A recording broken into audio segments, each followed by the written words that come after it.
Module 10, Lecture A, Bias and Fairness. By the end of this lecture, you will be able to identify potential sources of bias in datasets used for machine learning, explain how biased data can lead to unfair model predictions for certain groups, and propose simple steps a beginner can take to check for and reduce unfairness. Sources of data bias. Uneven data sampling.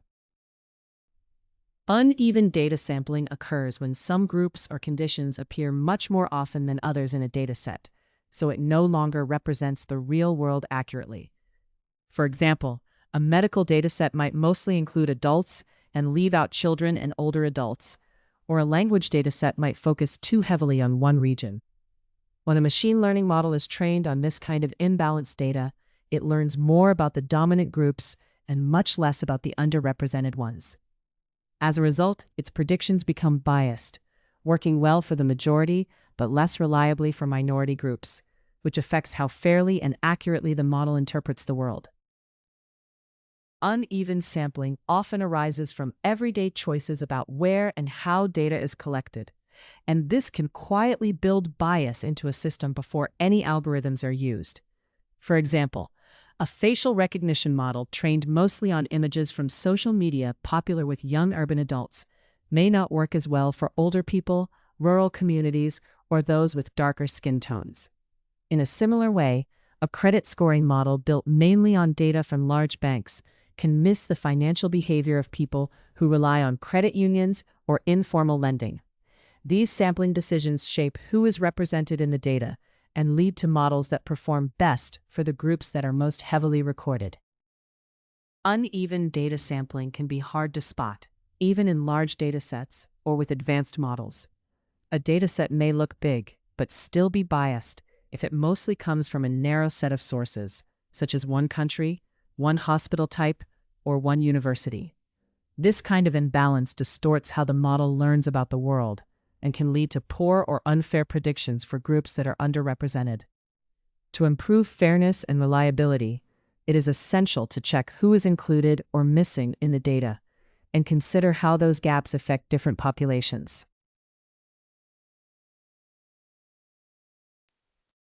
Python code. Uneven data sampling. This script uses a very small synthetic dataset to clearly demonstrate what happens when data is sampled unevenly across groups. The main goal is to show how different group sizes affect simple group counts and overall accuracy. By focusing on this compact example, it becomes easier to see how uneven sampling can distort performance measures and lead to misleading conclusions about model accuracy. We begin by importing the numpy and pandas libraries, which are essential for working with data in this script. Numpy handles numerical operations, such as generating random numbers and working with arrays. Pandas focuses on data manipulation and analysis, making it easy to create and manage data frames.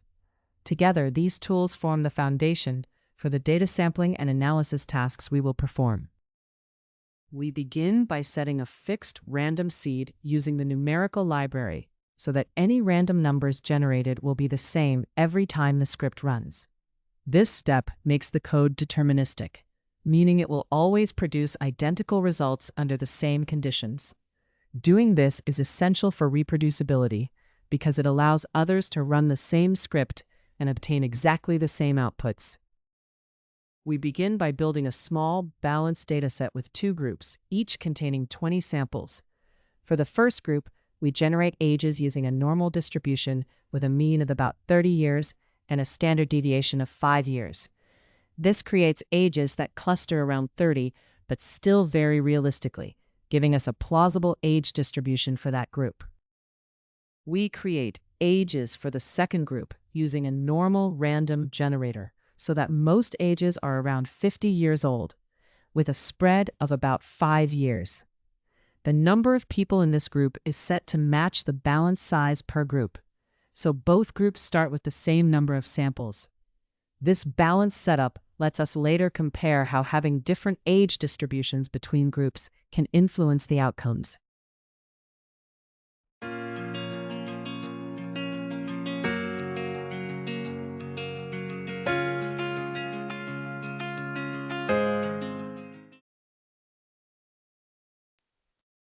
We classify outcomes based on whether each person's age is above a threshold of 35. For each age in the first group, we assign a value of 1 if it is greater than 35 and 0 otherwise, creating a simple binary indicator. We repeat the same procedure for the second group. This gives us a clear, binary outcome for both groups that marks older ages as more likely to have a positive result. We build a balanced dataset by combining the age values from both groups into one array, then assigning group labels so that each age is marked as belonging to Group A or Group B. The labels are created by repeating A for the number of entries in the first group and B for the number in the second group.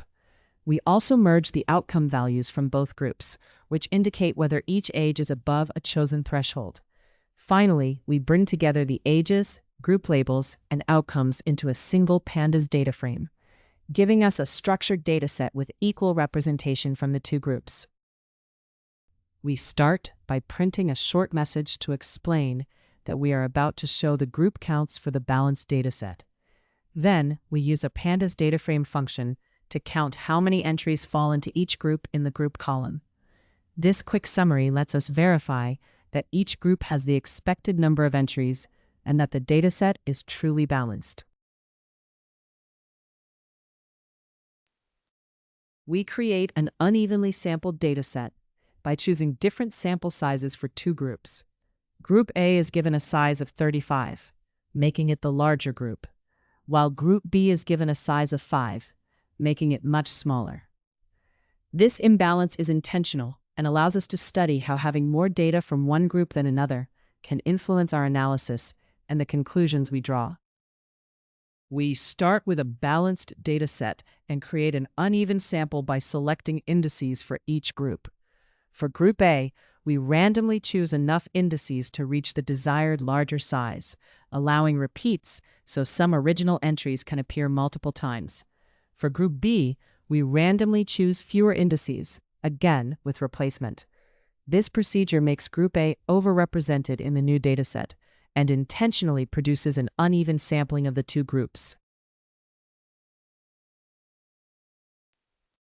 We build a new data frame to represent an unevenly sampled dataset by first combining the sampled ages from Group A and Group B into one array. Then we create matching group labels, repeating A for the number of samples from Group A and B for the number of samples from Group B, so each age has the correct group tag.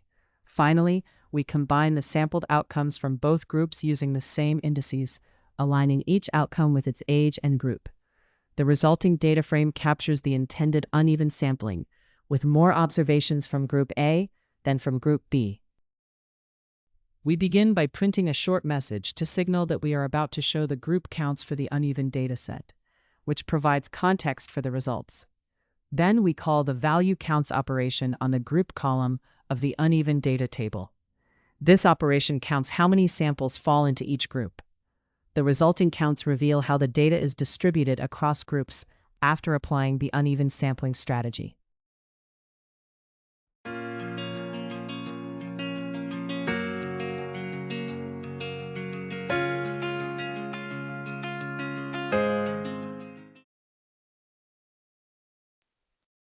We create a simple prediction rule based on the dominant pattern in the data.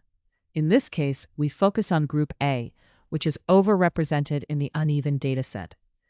We calculate the average age of individuals in Group A and use this value as a threshold for making predictions. This means our rule is driven mainly by the characteristics of the majority group, rather than by all groups equally. We make predictions by comparing each person's age in the balanced dataset to a single threshold, which is the average age of Group A from the original uneven dataset. If an age is greater than this threshold, we predict a positive outcome. If it is not, we predict a negative outcome. We then encode these predictions as integers, using 1 for positive and 0 for negative. This creates a simple rule that reflects the majority pattern found in the unevenly sampled data. Before calculating accuracy, the code first checks that the number of predictions matches the number of entries in the balanced dataset. This ensures that each prediction lines up with a corresponding data point. By confirming that both arrays have the same length, it prevents mismatches that could lead to incorrect accuracy results. This simple safeguard is crucial for making sure the accuracy calculation is valid. To compute accuracy for each group separately, we create a Boolean mask that marks which rows in the balanced data belong to group A, and another mask for group B. Each mask identifies the rows for its group, allowing us to filter the data accordingly. We then use these filtered subsets to calculate accuracy metrics independently for group A and for group B. To find the accuracy for group A, we compare the predicted outcomes with the actual outcomes for that group in the balanced dataset. Each comparison gives a true value when the prediction matches the actual result and false otherwise. We then take the average of these true and false values. This average is the proportion of correct predictions and represents the accuracy for group A.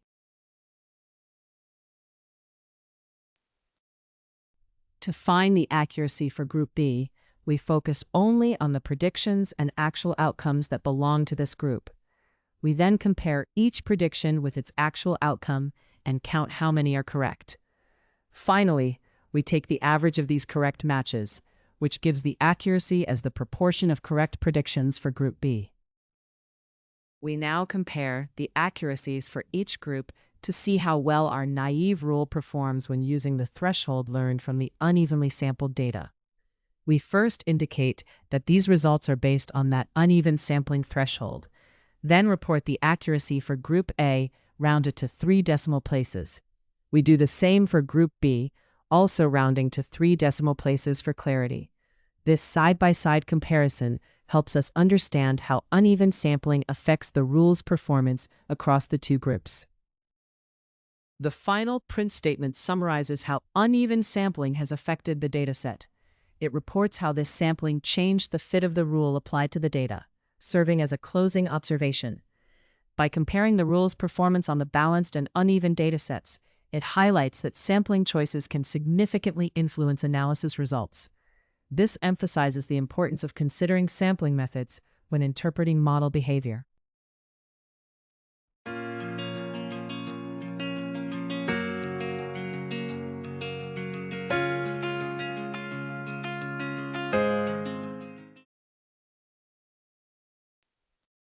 This script shows how uneven data sampling can distort model performance.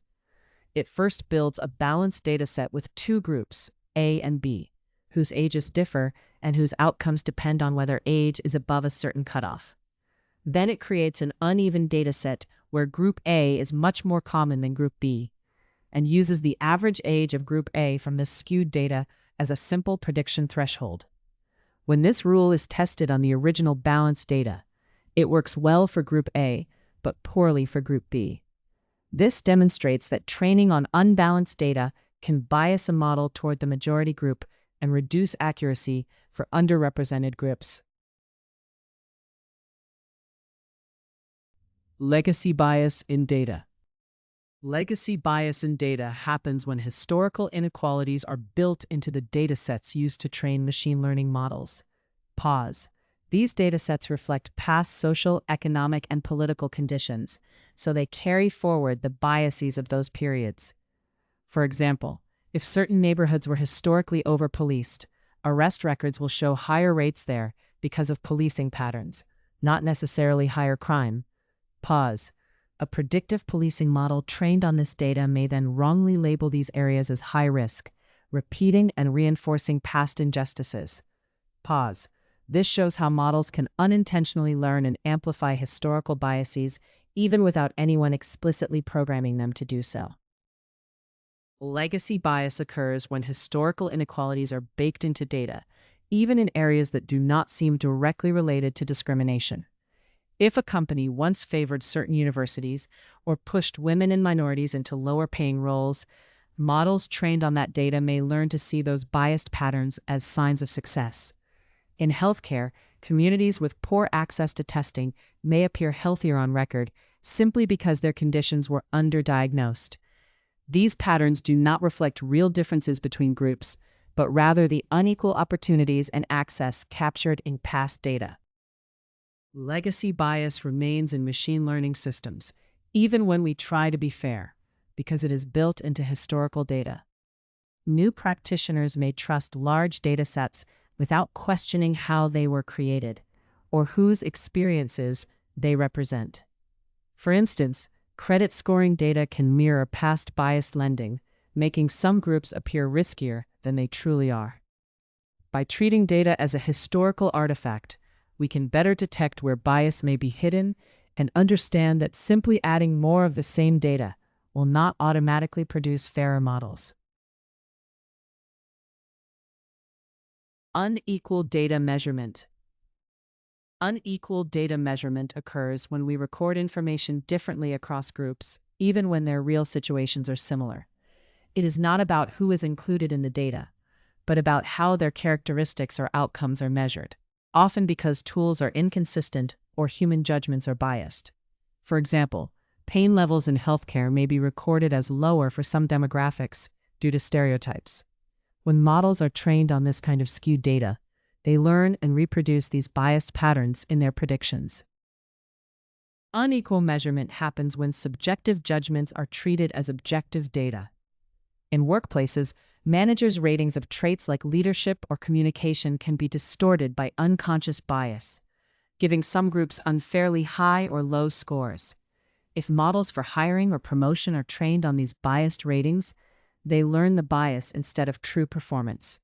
A similar problem occurs in criminal justice, where arrest records may reflect over-policing in certain communities rather than actual crime rates.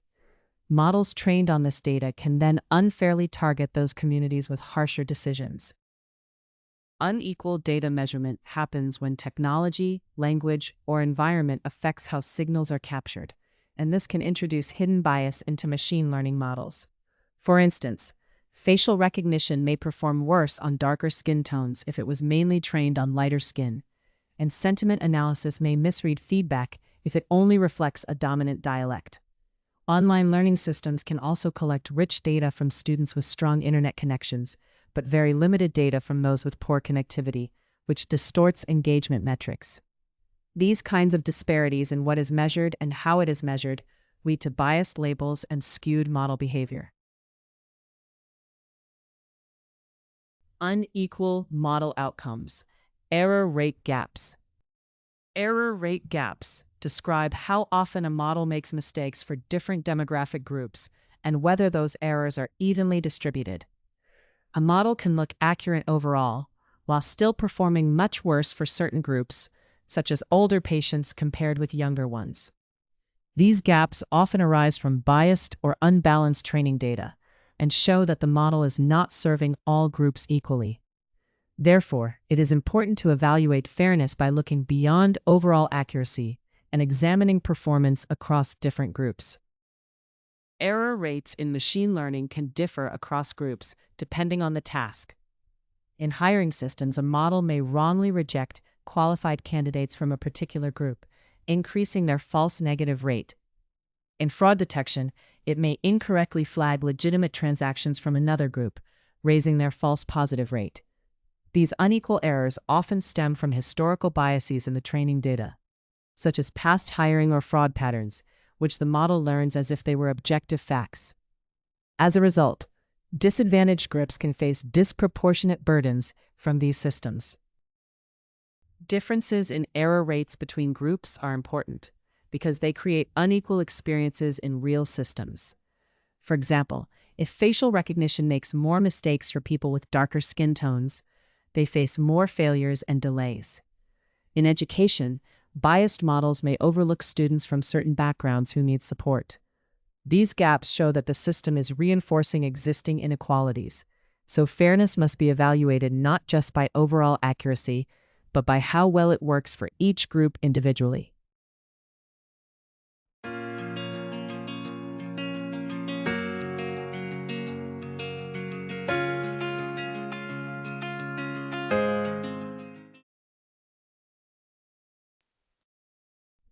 Python code, error rate gaps. This script examines simple gaps in error rates between two groups. It looks at how often a model makes mistakes for each group and compares those rates. The goal is to highlight unequal outcomes in model performance, rather than to analyze or change the underlying algorithms. We begin by importing 3 key Python libraries used in data work. NumPy handles numerical operations, such as generating random numbers and working with arrays. Pandas provides tools for organizing and manipulating data in tables called data frames. Matplotlib, specifically its pyplot module, is used to create visualizations like graphs and charts. Together, these libraries form a basic toolkit for data analysis and visualization in Python. We set the random seed to the value 42 using the random tools in the NumPy library so that any random numbers generated will be the same every time the code runs. This makes the behavior of the script predictable. It is important for reproducibility because it allows others to run the same code and obtain identical results.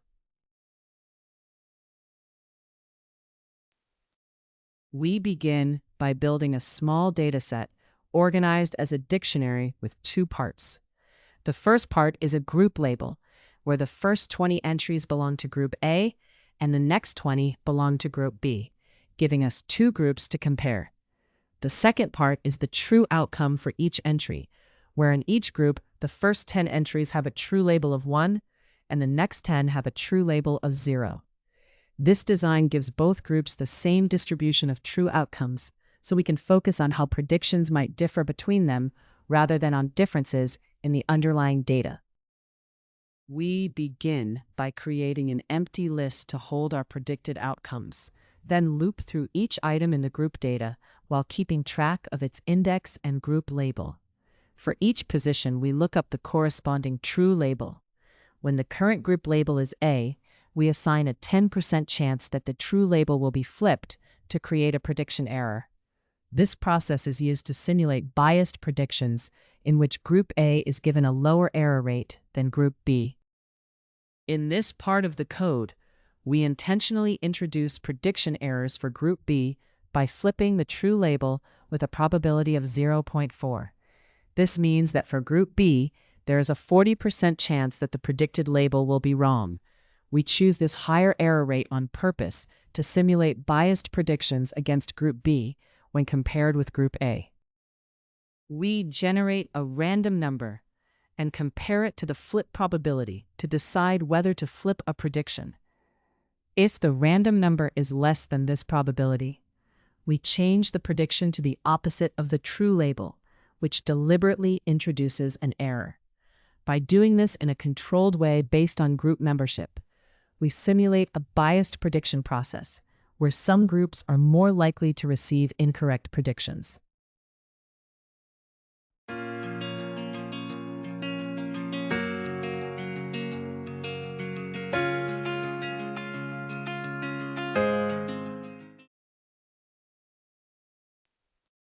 In this part of the code, if the random check for flipping the prediction is not triggered, the prediction is simply set equal to the true label.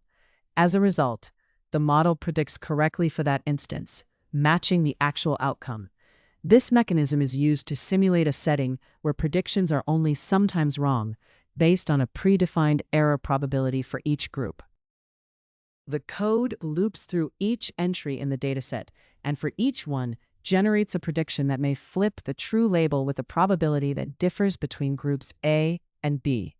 Each new prediction is then added to a growing list. By the end of the loop, this list contains predicted outcomes for all individuals.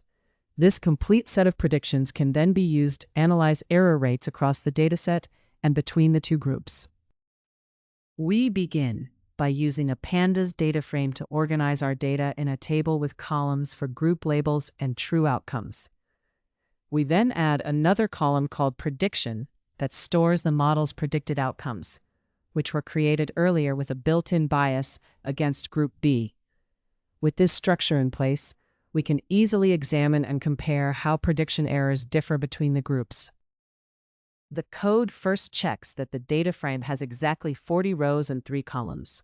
This confirms that the data was built correctly, with 20 entries for each group and 3 pieces of information for each entry: the group label, the true label, and the prediction. Verifying the shape in this way helps detect any unexpected changes in the data structure before moving on to further analysis. We defined a function called compute error rate that takes a group name and focuses only on rows in the data that belong to that group. Within this subset, it compares the prediction values to the true labels to see where they do not match. This comparison produces a series of true and false values, indicating incorrect predictions. The function then returns the average of this series, which is the proportion of wrong predictions, and therefore the error rate for that group. We use an error rate function to compare model performance for groups A and B. For each group, we filter the data to include only that group, identify where the model's predictions differ from the true labels, and then take the average of these errors to get the group's error rate.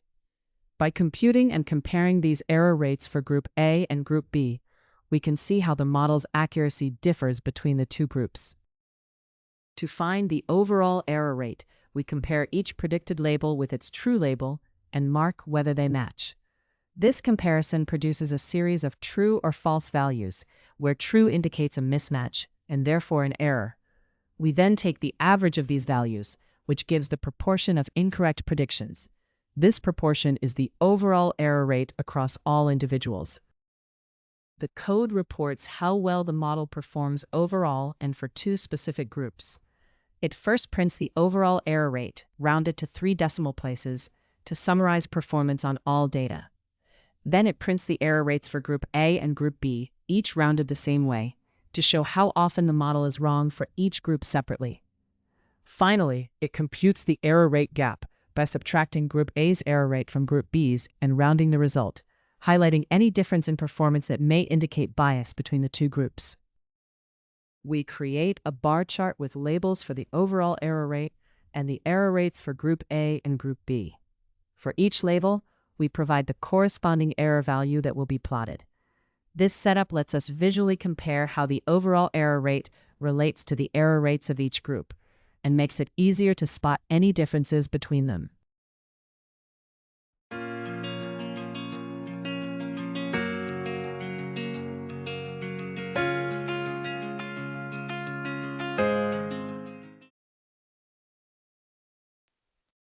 We create a bar plot to compare error rates between groups. Using a plotting library, we set up a small figure as the canvas, and then draw one bar for the overall error rate and separate bars for Group A and Group B. Each bar is given a distinct color, such as gray for the overall rate, sky blue for Group A, and salmon for Group B. This simple visual makes it easier to see and compare the unequal error rates across the different groups. The code labels the y-axis as error rate, described as the proportion of wrong predictions, so listeners know the bars represent how often the model is incorrect. It also sets the plot title to describe error rate gaps between groups A and B. Together, the label and title clearly show that the plot compares how the model's error rate differs between the two groups, making the purpose of the visualization easy to understand for beginners. Here we add a horizontal line to the bar chart, using a function from matplotlib that draws lines across the plot. This line shows the overall error rate across all groups. We make it black and dashed with a clear but thin width so it stands out from the bars. This visual reference makes it easy to compare each group's error rate to the overall error rate at a glance. The code first uses a layout adjustment function from matplotlib to automatically resize and position the plot elements so that titles, labels, and other components fit neatly without overlapping. This helps keep all text clear and readable. After the layout is set, the code calls the display function from matplotlib to render the figure on the screen, allowing us to visually compare the error rates between the different groups. This script uses a simple dataset to show how error rates can differ between two groups, called A and B. It deliberately assigns a higher chance of prediction errors to Group B to simulate bias. The script then calculates the error rate for each group and the overall error rate, revealing that Group B has a much higher error rate than Group A. These values are printed and displayed in a bar chart, with a reference line for the overall error rate to clearly highlight the disparity between the groups. Real-world consequences. When a model is trained on biased data, it does more than make technical mistakes. It shapes real-world opportunities and trust in institutions. For example, a hiring system based on historical data can learn to link certain backgrounds with lower potential, even without explicit information about race or gender. This can cause qualified people to get fewer interviews or lower salary offers, reinforcing existing job market inequalities. Over time, this discourages diverse applicants, shrinks the talent pool, and harms innovation. In this way, the model carries past biases into present decisions and undermines organizational diversity. In fields like healthcare and criminal justice, biased data can cause unequal risks and harms for different groups. For example, a medical tool trained mostly on one demographic may fail to detect important risks for others, leading to poorer preventive care. Likewise, a policing model that overestimates risk in certain neighborhoods can produce harsher legal outcomes there. These biases do more than reflect existing inequalities. They can intensify them by unfairly shaping how resources and opportunities are distributed. Biased model outcomes can damage trust and create lasting social and psychological harm for communities. When certain groups are consistently given lower scores or labeled as high risk, they may see the system as unfair and avoid services that depend on algorithms. Repeated misidentification or misinterpretation by automated systems can make technology feel exclusionary and increase social tension. This shows that biased data is not just a technical problem, but a broader challenge that affects how people relate to and accept these systems. Real-world bias examples.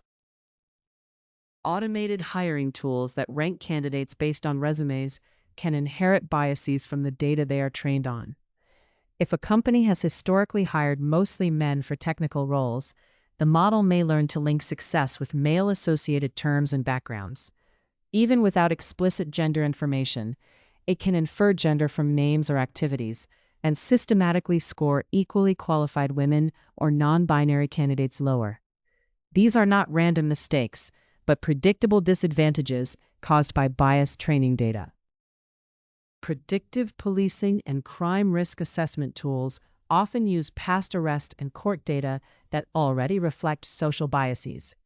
Because low-income and minority neighborhoods are more heavily policed, they generate more recorded incidents, making the data suggest these areas are higher risk. When models are trained on this skewed data, they produce biased predictions that influence decisions like bail and sentencing. This creates a feedback loop where biased data leads to biased outcomes, which then produce even more biased data and reinforce unequal treatment. When machine learning models are trained on data from only a narrow group, such as middle-aged white patients, they can become biased and perform poorly for others, including women and ethnic minorities. In healthcare, this may mean that important symptoms, like those of heart disease in underrepresented groups, are missed. In credit scoring, models can inherit historical biases in financial data and unfairly lower scores for marginalized communities.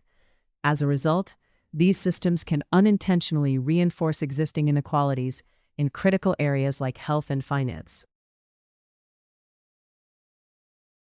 Practical fairness checks. Group fairness checks. When evaluating fairness in models, do not rely only on overall accuracy. Instead, check how the model performs for different groups, such as domestic and international students, or students from different socioeconomic backgrounds. Compare error rates across these groups to see if the model makes more mistakes for some than for others. If it does, the model may be unfair, even when the overall performance looks acceptable. To check whether a model is fair, focus on key outcomes and compare them across different groups. Look at how often the model is correct and how often it wrongly denies or grants opportunities to each group. For example, In a hiring system, you can compare the share of qualified candidates who are recommended for interviews across gender or age groups, and also the share of unqualified candidates who are recommended. If one group is recommended less often, despite similar qualifications, this suggests potential bias. Even simple comparisons like these, without advanced statistics, can reveal unequal treatment that overall performance numbers might hide. When you find disparities between groups, respond with clear steps to reduce unfairness. First, examine and adjust your training data if it is biased or unbalanced, so the model has a more accurate and fair view. You can also carefully adjust decision thresholds for different groups, but only with expert guidance because of ethical concerns. Use fairness checks as an ongoing monitoring tool, documenting where performance is poor and informing stakeholders about these limitations. Repeat these checks regularly as your data or model changes to keep fairness an active, long-term commitment.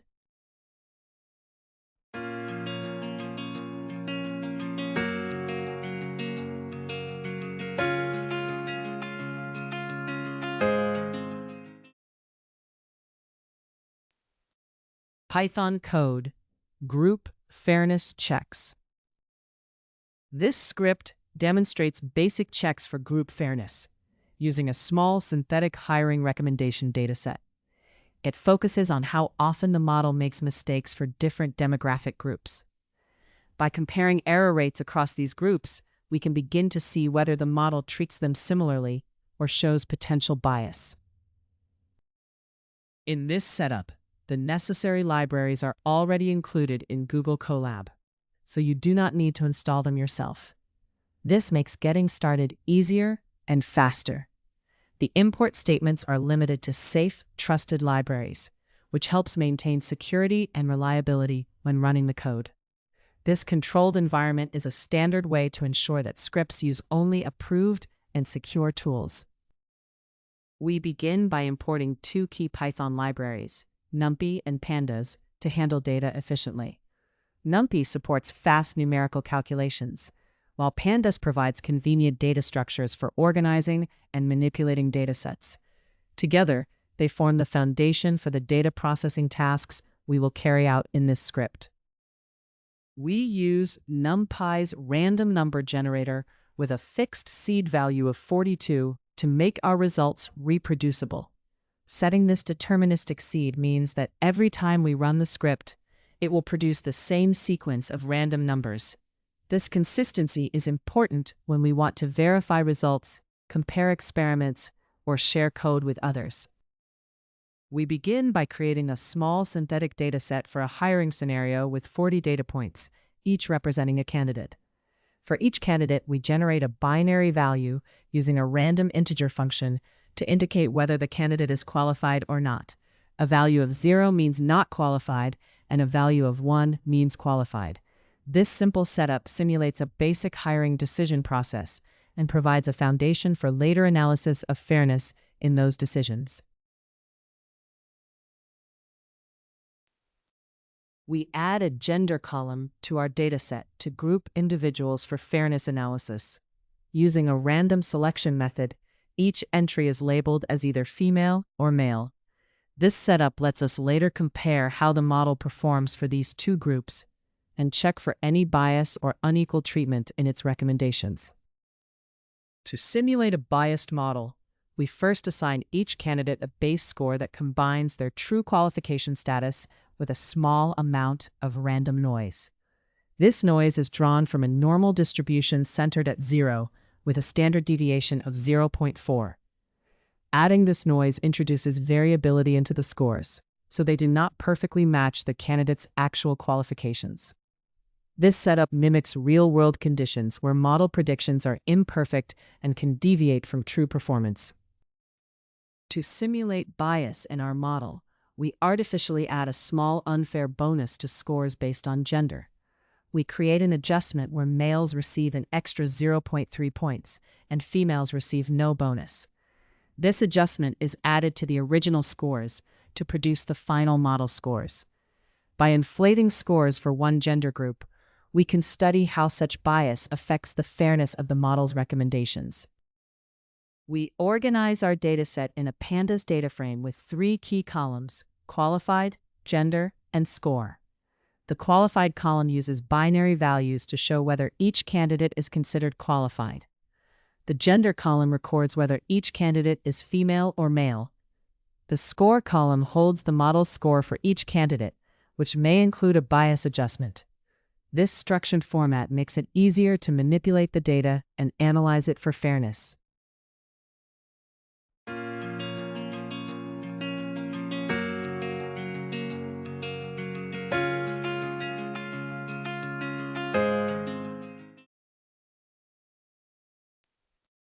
The code uses an assertion to confirm that the dataset has the expected number of rows before any analysis begins. This check verifies that the dataset was created correctly and matches the intended size. If the row count is different from what is expected, the program raises an error and stops running. This safeguard helps maintain data integrity and ensures that all later operations use the correct dataset. We set a global decision threshold of 0.8 to decide which candidates are recommended for interviews. If a candidate's model score is at or above this value, they are considered suitable. Using a single cutoff like this lets us apply the same standard to everyone, and then examine how fair the model is across different demographic groups. We create a new column in the data frame called recommended that stores a binary decision for each candidate. This decision is based on comparing the candidate's model score to a chosen threshold. If the score is greater than or equal to the threshold, the candidate is marked as recommended with a value of 1. If the score is below the threshold, the candidate is marked as not recommended with a value of 0. Using integers in this way makes the results easy to use in later analysis or reporting. We define a helper function called the Group Fairness Summary, which computes overall metrics related to group fairness in a model. It takes a data table and the name of the column that identifies the group we want to analyze. Inside the function, it creates an empty list that will hold summary information for each group in that column. The function then fills this list with metrics that describe how different groups are treated, allowing us to assess fairness across those groups. The code goes through each distinct value in the chosen group column of the data table and creates a smaller table for that group. For each group, it checks how many rows are present. If a group has fewer than 3 rows, the code skips it.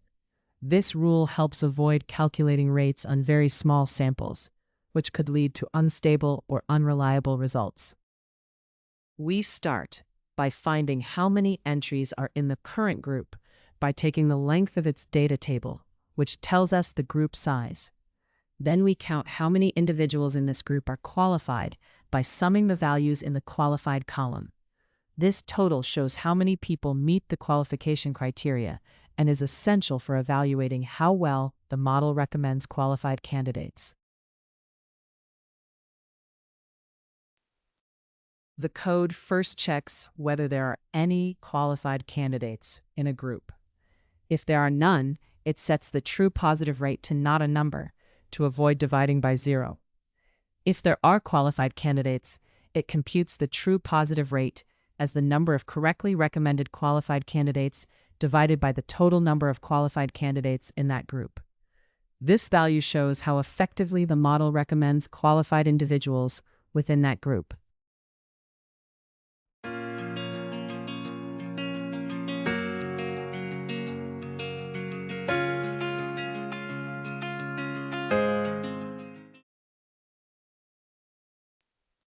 To find the false positive rate for unqualified candidates, we first calculate how many people in the group are unqualified by subtracting the number of qualified individuals from the total. If this number is 0, we mark the false positive rate as not a number to avoid dividing by 0. Otherwise, we divide the number of unqualified candidates who are incorrectly recommended by the total number of unqualified candidates. This result is the proportion of unqualified people who were mistakenly recommended for an interview. To find the accuracy for each group, the code counts how many entries have matching values in the qualified and recommended columns, meaning the model's recommendation agrees with the actual qualification status. It then divides this count by the total number of entries in that group. The result is the proportion of correct predictions, which represents the model's accuracy for that group. The code adds a summary row for each demographic group, capturing key performance metrics. It records which group is being analyzed and how many individuals are in that group. It then computes the true positive rate, meaning the share of qualified individuals who were correctly recommended, and the false positive rate, meaning the share of unqualified individuals who were incorrectly recommended, rounding each to 3 decimal places when they are defined. Finally, it calculates the overall accuracy for the group, also rounded, and appends this structured information to the list of rows for later analysis. The function finishes by returning a pandas data frame built from the summary rows collected for each demographic group. Each row corresponds to one group and includes its computed fairness metrics, such as true positive rate, false positive rate, and accuracy. This returned data frame serves as a structured summary of the fairness analysis. It is ready to be examined further or used in reports. We use a group fairness summary function to evaluate how our model performs for different gender groups. This function takes the dataset and the gender column, then computes fairness metrics such as true positive rate, false positive rate, and accuracy for each group. The results are stored in a summary table that shows these metrics by gender. By examining this summary, we can identify and analyze potential biases in the model's recommendations across gender groups. We narrow the summary table to just a few key columns, so the results are easier to interpret. Specifically, we keep gender, group size, true positive rate, false positive rate, and accuracy. Focusing on these core metrics highlights the most important information for assessing group fairness in the hiring model. This streamlined view makes it simpler to compare how the model performs across different gender groups. This part of the code prints a short introduction that explains the idea of group fairness checks in a hiring model. It acts as a header that sets the stage for the results that follow. By doing this, it helps learners understand that the upcoming output is focused on analyzing fairness across different groups in the hiring process. The printed explanation provides context, so the purpose of the analysis is clear before any detailed results appear. The code prints a summary table of basic metrics for each group, converting the data into a clean text format without showing the index. This makes the table easier to read and keeps attention on key values like group size, true positive rate, false positive rate, and accuracy. By viewing these metrics side by side for different demographic groups, you can visually compare model performance and spot potential fairness issues in its recommendations. This code displays a simple interpretation hint aimed at beginners. It tells users to compare model performance rates across different groups to spot possible unfair differences. In particular, it encourages checking measures such as true positive rates and false positive rates between groups. Noticing consistent gaps in these metrics can reveal bias in the model's recommendations.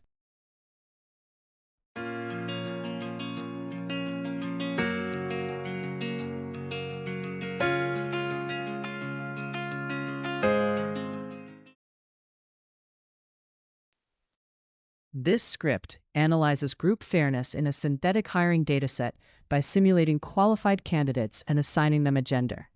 It creates a model score with a slight built-in bias that favors male candidates, then applies a threshold to decide who is recommended for an interview. For each gender group, it calculates fairness metrics such as true positive rate, false positive rate, and accuracy.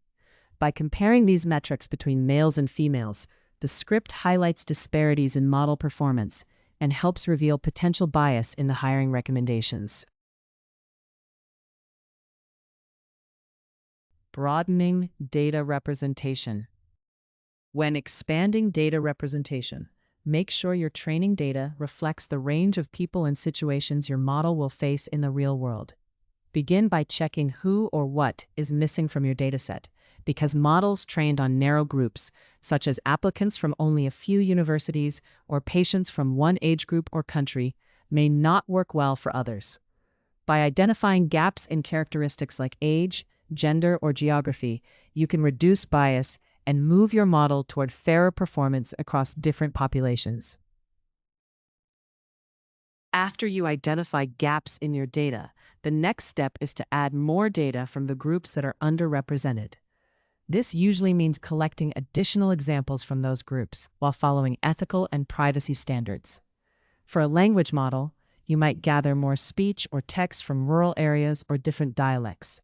And for facial recognition, you might collect more images of people with darker skin or religious head coverings. Expanding your dataset in this targeted way helps prevent the model from overfitting to a narrow slice of the population and reduces the risk of biased behavior towards certain groups. Broadening representation in your model is not just about adding more data, but about matching your data to how and where the model will be used. Think through the real scenarios where the model will operate, and check whether your training data reflects those people, settings, and conditions. For example, a credit scoring model for small business owners should include businesses from different sectors and neighborhoods, and a call center speech recognition system should include voices and accents of older adults and non-native speakers. When your dataset aligns with real-world contexts in this way, you support fairness and make representative data a central part of your modeling practice. Communicating model limitations. When building and evaluating models, it is essential to clearly explain their limitations.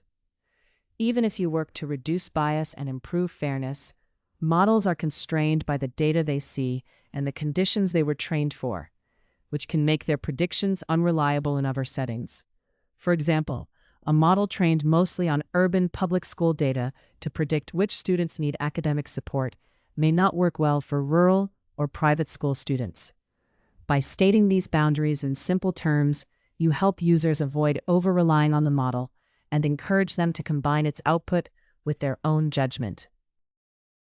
When you build a model, especially as a beginner, clearly describe what it can and cannot do and share this with its users.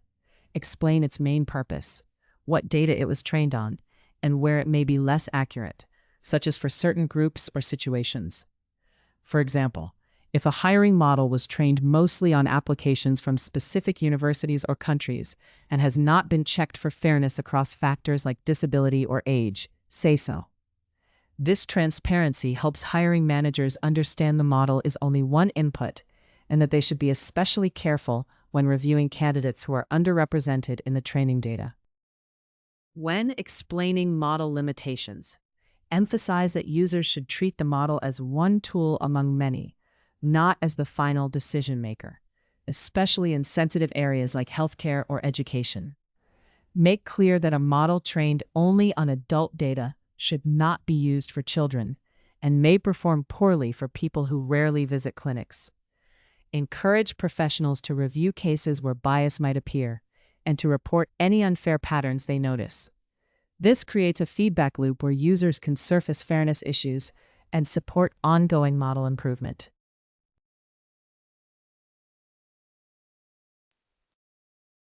In this lecture, you learned to identify potential sources of bias in datasets used for machine learning, explain how biased data can lead to unfair model predictions for certain groups, and propose simple steps a beginner can take to check for and reduce unfairness.